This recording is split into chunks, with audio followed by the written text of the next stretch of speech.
நண்பர்களே, நாம் ஏற்கனவே நமது இந்திய நியூஸ் சேனலில் ஹைப்பர்சோனிக் மிசைல் என்றால் என்ன என்பதனை நாம் விவரமாக பார்த்துள்ளோம். முக்கியமான வீடியோக்கள் அடங்கிய படங்களோடு நாம் அதை பார்த்துள்ளோம் நண்பர்களே. ஆக ஹைப்பர்சோனிக் மிசைலை பற்றி தெரிந்து கொள்ள விரும்பும் நண்பர்கள் நமது இந்திய நியூஸ் சேனல் பிளேலிஸ்டில் உள்ள ஹைப்பர்சோனிக் மிசைல் என்ற வீடியோவை கிளிக் செய்து பார்த்துக்கொள்ளும்படி கேட்டுக்கொள்கிறேன். தற்போது ரஷ்யா, சீனா 2 நாடுகள் மட்டுமே இந்த ஹைப்பர்சோனிக் மிசைலை வைத்துள்ளன. ஹைப்பர்சோனிக் மிசைல் என்பது சப்சோனிக், சூப்பர்சோனிக், ஹைப்பர்சோனிக், அதாவது மாக் 5 ஒரு மணிக்கு மாக் 5 என்ற ஸ்பீடுக்கு மேலாக மாக் 20 வரை அதுக்கு மேலேயும் செல்லக்கூடிய ஒரு மிசைல். இது காற்று வளிமண்டலத்திலே கிடைமட்டமாக சென்று இலக்கினை தாக்கக்கூடியது. ஒரு மாக் என்பது 1235 கிலோமீட்டர் என்று வைத்து கொண்டால் 5 மாக் என்பது மணிக்கு 6000 கிலோமீட்டருக்கு மேல் வேகமாக செல்லக்கூடிய இந்த மிசைல். சீனா, ரஷ்யா 2 நாடுகள் மட்டுமே அதிக அளவில் தயாரித்து தற்போது பயன்படுத்தி வருகின்றன. அமெரிக்கா பல ஆண்டுகளாக முயற்சி செய்தும் அதனால் முடியவில்லை. ஆனால் நேற்று வந்த தகவலின்படி அமெரிக்காவும் இந்த ஹைப்பர்சோனிக் மிசைலை கப்பலிலிருந்து ஏவி சோதனை செய்யப்பட்டு விட்டது. வெற்றிகரமாக அதன் சோதனை அமைந்தது என்ற தகவல் நேற்று வந்தது நண்பர்களே. இதையடுத்து நமது இந்தியா ஹைப்பர்சோனிக் மிசைலை ஏற்கனவே தயாரிக்கும் பணியில் ஈடுபட்டுள்ளது. ஆகவே அதுக்குள்ள தொழில்நுட்பங்கள் எல்லாமே தயாரிக்க விட்டது. அது ஏற்கனவே அந்த தொழில்நுட்பத்தை சோதனை செய்து பார்த்து விட்டது. தற்போது நாம் இந்த ஹைப்பர்சோனிக் மிசைலை தயாரிக்க வேண்டும். தயாரிப்பதற்கு அதுக்கு தேவையான ராக்கெட் என்று சொல்லக்கூடிய அந்த அமைப்பு, எரிபொருள் நிரப்பக்கூடிய அமைப்பு வேண்டும். அது மட்டும் இல்லாமல் அதிலிருந்து கடைசியாக கிளம்பி செல்லக்கூடிய கிளைடு வெஹிக்கிள் வேண்டும். இவை எல்லாமே 6000 முதல் சுமார் 25000 கிலோமீட்டர் வரை வேகத்தில் செல்லக்கூடிய, ஒரு மணிக்கு 6000 முதல் 25000 கிலோமீட்டர் வரை வேகத்தில் செல்லக்கூடிய இந்த மிசைல் காற்றின் மூலக்கூறுகளில் மோதி அதிகமான வெப்பத்தை உருவாக்கும். அந்த வெப்பத்தினால் இந்த மிசைல் செய்யப்பட்ட அந்த உலோகங்கள் எரிந்து சாம்பலாகி விடக்கூடாது. ஆகவே அதற்காக நியோபியம், மாலிப்டினம், டங்ஸ்டன் போன்ற ரெஃப்ராக்டர் எலமெண்ட்ஸ் என்று கூறுவார்கள். இவை வரக்கூடிய காற்று மூலக்கூறுகளை மோதி அந்த ஹீட் அதிகமாக விடாமல் அவற்றை தடுக்கக்கூடிய உலோகங்கள். இந்த உலோகங்கள் அதிகமான வெப்பத்தை தாக்கக்கூடியது. ஏனென்றால் இந்த மிசைல்கள் செல்லும்போது காற்றின் மூலக்கூறுகளில் மோதி சுமார் 1100 முதல் 1200 சென்டிகிரேட் வரை வெப்பம் இந்த மிசைலில் ஏற்படக்கூடிய வாயு உண்டு, உராய்வின் காரணமாக. ஆகவே இவை எரிந்து சாம்பலாகி விடக்கூடாது என்பதற்காக இந்த மாலிப்டினம், டங்ஸ்டன், நியோபியம் என்று சொல்லக்கூடிய இந்த 3 உலோகங்கள் அல்லது மேலும் பல உலோகங்களை சேர்த்து ஒரு அலாய் தயாரித்து தருவதற்காக இன்று நமது DRDO நிறுவனம் ஒரு டெண்டர் ஒன்றை வெளியிட்டுள்ளது நண்பர்களே. இந்த உலோகங்களின் மீது ரெஃப்ராக்டர் உலோகங்கள் என்று சொல்லக்கூடிய இந்த உலோகத்தால் ஆன அலாய் மீது அது உருகாமல் இருப்பதற்காக, அதன் மீது அது ஆக்சிடேஷன் ஆகாமல் இருப்பதற்காக, அதன் மீது கோட்டிங் தருவதற்காக பல வகை பொருட்களால் ஆன கோட்டிங்கை தயார் செய்து கொடுப்பதற்கு டெண்டர் ஒன்று நமது DRDO நிறுவனம் கேட்டுள்ளது.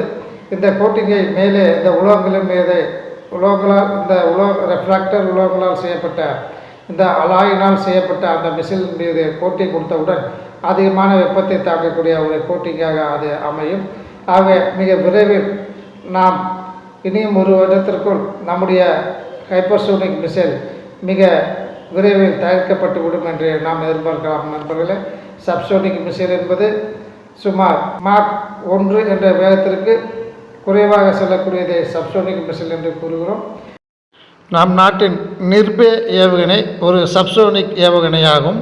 சூப்பர்சோனிக் என்பது மாக் 5 வரை செல்லக்கூடியது. நம்முடைய பிரம்மோஸ் ஏவுகணையை எடுத்துக்கொள்ளலாம். இது மாக் 3 வரை செல்லக்கூடியது. ஹைப்பர்சோனிக் மிசைல் என்பது மாக் 5ற்கு மேலாக செல்லக்கூடியது. நம்மிடமும் மாக் 5 வேகத்திற்கு மேலாக செல்லக்கூடிய பலிஸ்டிக் மிசைல் நம்மிடம் உள்ளன. ஆனால் ஹைப்பர்சோனிக் மிசைல் என்பது குரூஸ் மிசைல்கள். ஆகவே இவற்றுக்கு தேவையான இந்த உலோக அமைப்பினை உருவாக்குவதற்காகவும் அதன் மேல் கோட்டை கொடுப்பதற்காகவும் வேண்டிய டெண்டர்களை நமது DRDO வெளியிட்டுள்ளது என்றால் இனியும் ஒரு வருட காலத்திற்குள் அந்த மிசைலை தெரிவிப்பதற்கான உலோகங்கள் தயாராகி மிசைல் சோதனை செய்யப்படும் என்று நாம் எதிர்பார்க்கலாம் நண்பர்களே. சீனாவுக்கு வேறு வேலையே இல்லை போன்று தெரிகிறது. ஏனென்றால் அந்த நாட்டில் ரியல் எஸ்டேட் படு பாதாளத்திற்கு சென்று விட்டது. அந்த நாட்டில் பொருளாதார வளர்ச்சி மிக குறைவாக உள்ளது. அந்த நாட்டில் தொழில் செய்த நிறுவனங்கள் எல்லாமே வெளியே கிளம்பி சென்று கொண்டிருக்கின்றன. அந்த நாட்டின் பொருட்களின் உற்பத்தியும் குறைந்து விட்டது. அந்த நாட்டிலிருந்து ஏற்றுமதி செய்யக்கூடிய பொருட்களின் அளவும் குறைந்து விட்டது.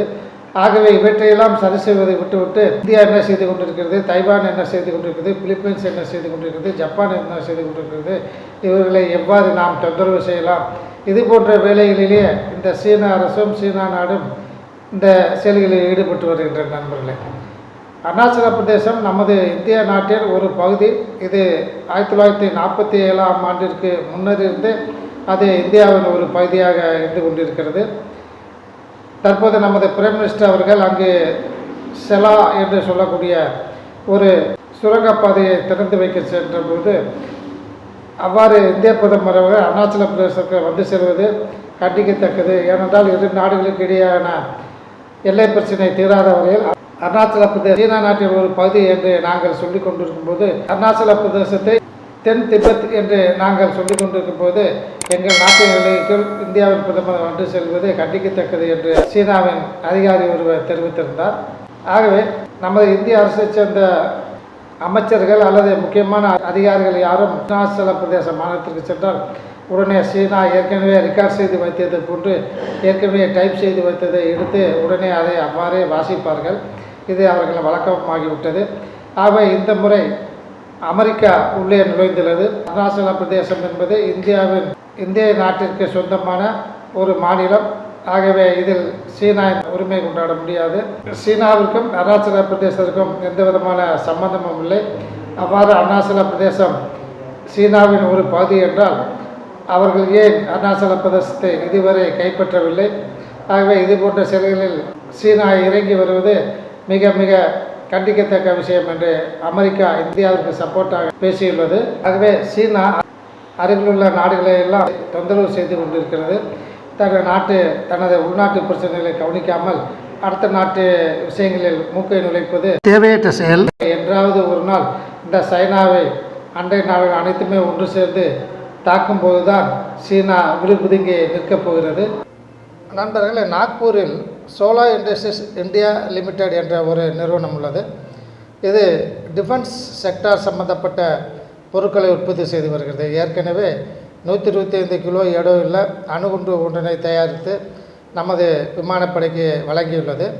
இந்த அணுகுண்டு Su-30 MKI விமானத்திலும் மிரேஜ் 2000 விமானத்திலும் பொறுத்து இவற்றை பயன்படுத்துவதற்கு நமது விமானப்படை ஏற்கனவே அதை தயார் செய்து வைத்துள்ளது.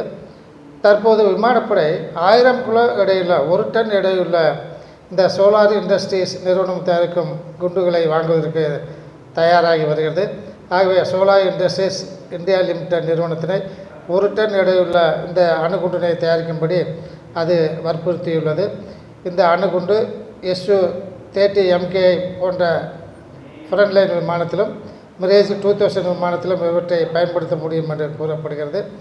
இந்த அணுகுண்டு அமெரிக்காவில் பயன்படுத்தப்பட்டு வருகின்ற MK-84 என்ற அணுகுண்டிற்கு ஈக்குவலாக இருக்கும் என்று கூறப்படுகிறது. ஏனென்றால் உலகத்திலே மிக சிறந்த அணுகுண்டு வைத்திருக்கக்கூடிய நாடு அமெரிக்கா. ஆகவே நமது நாட்டிற்கு தேவையான உள்நாட்டிலே தயாரிக்கப்பட்ட இந்த 1 டன் எடையுள்ள அணுகுண்டினை நமது விமானப்படை பயன்படுத்த மிக தயாராக இருக்கிறது.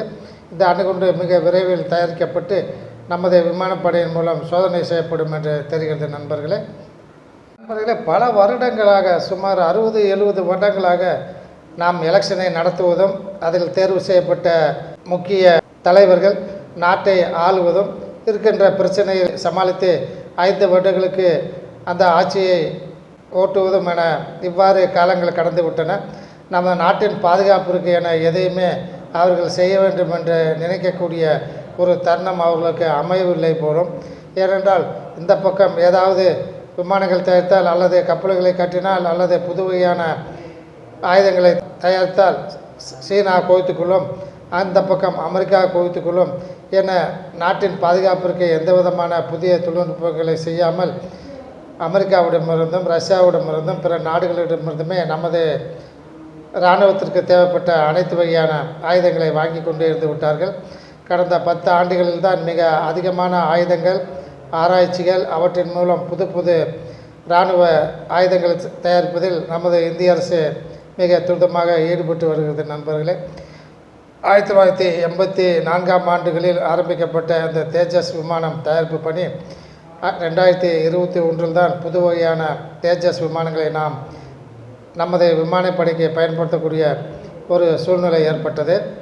அதுவரை நாம் விமானங்களை தயாரிக்க முடியவில்லை. அந்த அளவிற்கு நம்மிடம் தொழில்நுட்பங்கள் இல்லாமல் சென்று விட்டது. பிற நாடுகளும் நமக்கு தொழில்நுட்பத்தை தர மறுத்துவிட்டன.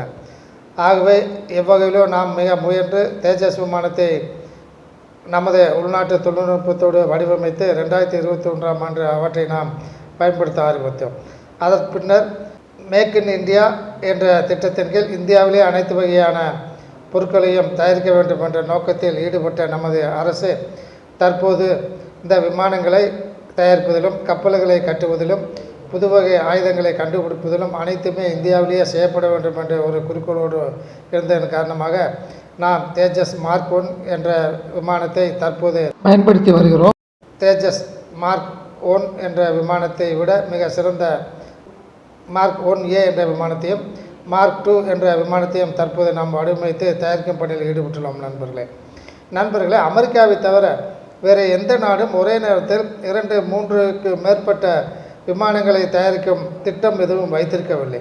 ஆனால் நமது இந்தியா தேஜஸ் மார்க் 1 என்ற விமான திட்டத்திற்கு அப்புறம் தற்போது மார்க் 1A, மார்க் 2 ஆகிய 2 விமானங்களை தயாரிப்பதற்கான திட்டங்கள் நடந்து கொண்டிருக்கின்றன. இது மட்டும் இல்லாமல் ரூபாய் 15,000 கோடி நிதியை ஒதுக்கி AMCA advanced medium compact aircraft என்ற திட்டத்தையும் ஆரம்பித்து 5ஆம் தலைமுறை விமானத்தை தயாரிக்கும் பணியிலும் நமது இந்தியா ஈடுபட்டுள்ளது. இது தவிர ஏற்கனவே விமானம் தாங்கி கப்பல்கள் பயன்படுத்துவதற்காக twin engine deck based aircraft என்று கூறுவார்கள். ட்வின் என்ஜின் டெஸ்க் பேஸ்ட் ஏர்கிராஃப்டுகளை தயாரிப்பதற்காக, ஃபைட்டர் கிராஃப்டுகளை தயாரிப்பதற்காக நமது இந்திய அரசு ஏற்கனவே அந்த திட்டத்தை தொடங்கியிருந்தது. அது தற்போது மிக வேகமாக நடந்து வருவதாக தெரிகிறது. நண்பர்களே, TEDBF என்று சொல்லக்கூடிய இந்த விமானங்கள் நமது உள்நாட்டிலேயே தயாரிக்க ஆரம்பிக்கப்பட்டு விட்டால் அந்த விமானங்களை நமது விக்ரமாதித்யா மற்றும் விக்ராந்த் ஆகிய விமானம் தாங்கி கப்பல்களில் நாம் பயன்படுத்த முடியும். ஏற்கனவே MiG-29 என்ற ரஷ்ய நாட்டில் தயாரிக்கப்பட்ட விமானங்களை நாம் இந்த 2 விமானம் தாங்கி கப்பலில் பயன்படுத்தி வருகிறோம். இது மட்டுமின்றி நாம் பிரான்ஸ் நாட்டிடமிருந்து ரஃபேல் M வகை விமானங்களை 26 எண்களை வாங்குவதற்காக அவற்றுக்கான ப்ரொபோசல்கள் கேட்கப்பட்டு பிரான்ஸ் நாடும் அதற்கான ரெக்வஸ்ட் ஃபார் ப்ரொபோசலை விவரங்களை நமக்கு அனுப்பியுள்ளது. இந்த 26 விமானங்களும் அடுத்த தேர்தலுக்கு பின்பு இந்தியா வாங்கும் என்று தெரிகிறது. நண்பர்களே, ஆகவே நமது அரசு நாட்டின் பாதுகாப்பிற்காக இந்த விமான தயாரிப்பில் தேஜஸ் மார்க் 1 விமானங்களை அடுத்து தேஜஸ் மார்க் 1A விமானங்கள், தேஜஸ் மார்க் 2 விமானங்கள், AMCA விமானங்கள் மற்றும் twin engine desk based fighter crafts விமானங்களும் தயாரிப்பதற்கான பணிகளில் ஈடுபட்டு இந்த பணிகள் மிக வேகமாக நடைபெற்று வருகின்றன. நண்பர்களே, இத்துடன் இன்றைய நியூஸ் இந்த வீடியோ செய்தியை முடித்துக்கொள்ளலாம். நன்றி, வணக்கம்.